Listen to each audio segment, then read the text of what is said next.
भारतीय रेलवे सिर्फ एक यातायात का साधन नहीं बल्कि करोड़ों लोगों की रोजमर्रा की जिंदगी का हिस्सा है।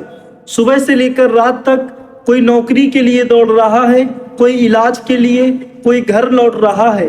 लेकिन आज हालत ये है कि लोग ट्रेन के अंदर नहीं, ट्रेन के दरवाजे पर लटक कर सफर कर रहे हैं। कभी किसी स्टेशन पर जाकर देखिए, भीड़ इतनी कि प्लेटफॉर्म पर पैर रखने की जगह नहीं और डिब्बे में तो सांस लेने की भी जगह नहीं। बुजुर्ग लोग धक्कों में गिर जाते हैं, महिलाएं बच्चे को गोद में लेकर घंटों खड़ी रहती हैं। लेकिन हमारे नेता एयर कंडीशनर कारों में बैठकर कहते हैं हम जनता के हितैषी हैं। अगर सरकारें सच में आम आदमी की बातें सोचती, आम आदमी के बारे में सोचती, तो रेलवे की ये हालत कभी नहीं होती। हर साल हजारों करोड़ रुपए के बजट की घोषणाएं होती हैं, नई ट्रेनों के उद्घाटन पर फोटो खिंचवाई जाती है, लेकिन क्या किसी ने पुराने ट्रैक, पुराने कोच और भीड़ का दर्द समझा?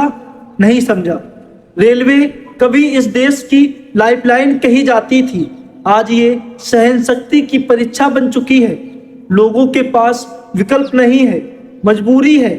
किसी को ऑफिस पहुंचना है, किसी को स्कूल, पर ट्रेन पकड़ने से पहले डर लगता है कि कहीं धक्का लगकर गिर न जाए, कहीं घर लौटते वक्त जिंदगी ही ना छूट जाए। क्या फायदा ऐसी व्यवस्था का? सबसे बड़ा सवाल यह है, रेलवे में सुधार की बातें सिर्फ कागजों पर सीमित क्यों हैं? इनको असल जमीनी हरकतों पर क्यों नहीं उतारा जा रहा है? हर साल किराया तो बढ़ता है, लेकिन सफर का हाल जस का तस रहता है। कभी स्लीपर में बिना रिजर्वेशन भीड़ भर जाती है, तो कभी प्लेटफॉर्म पर लोग रातें काट देते हैं। और दुख की बात यह है, जब हादसे होते हैं तो नेताओं के बयान आते हैं, जांच होगी, मुआवजा देंगे, लेकिन जिम्मेदारी कौन लेता है उन ट्रेनों की जिनमें लोग जान जोखिम में डालकर सफर करते हैं? उन स्टेशन मास्टर की जिनकी ड्यूटी 12-12 घंटे की है, या फिर उस आम आदमी की जो टिकट लेकर भी असुरक्षित है?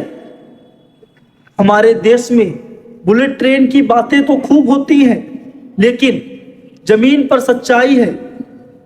पैसेंजर ट्रेन में बाथरूम तक पहुंचना भी जंग जीतने जैसा है। अगर वाकई विकास हो रहा है तो फिर भीड़ क्यों बढ़ रही है? सुरक्षा क्यों नहीं सुधर रही है? और सिस्टम सिर्फ दिखावे का क्यों बन गया है?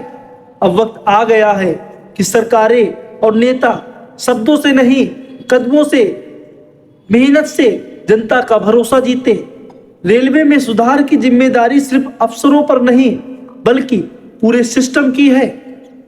नए ट्रैक, नए कोच, बेहतर टाइमिंग और सबसे जरूरी मानवता।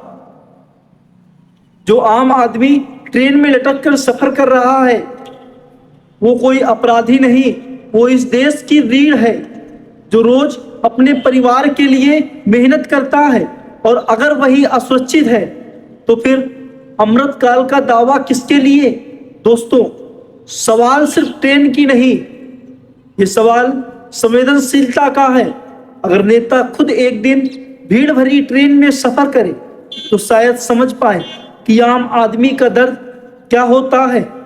देश तब आगे बढ़ेगा जब हर नागरिक की यात्रा सुरक्षित होगी, हर नागरिक सफल होगा, हर नागरिक सफलता की ओर तेजी से अग्रसर होगा और रेलवे फिर से जनता की लाइफलाइन बनेगी, न कि बेबसियों की पटरियां। रेल की पटरियों पर भीड़ नहीं, विश्वास दौड़ना चाहिए, क्योंकि जब जनता सुरक्षित होगी तभी देश सशक्त होगा। कमेंट में अपनी समस्याएं अवश्य लिखकर जाना। मेरे साथ बोलो, जय भारत।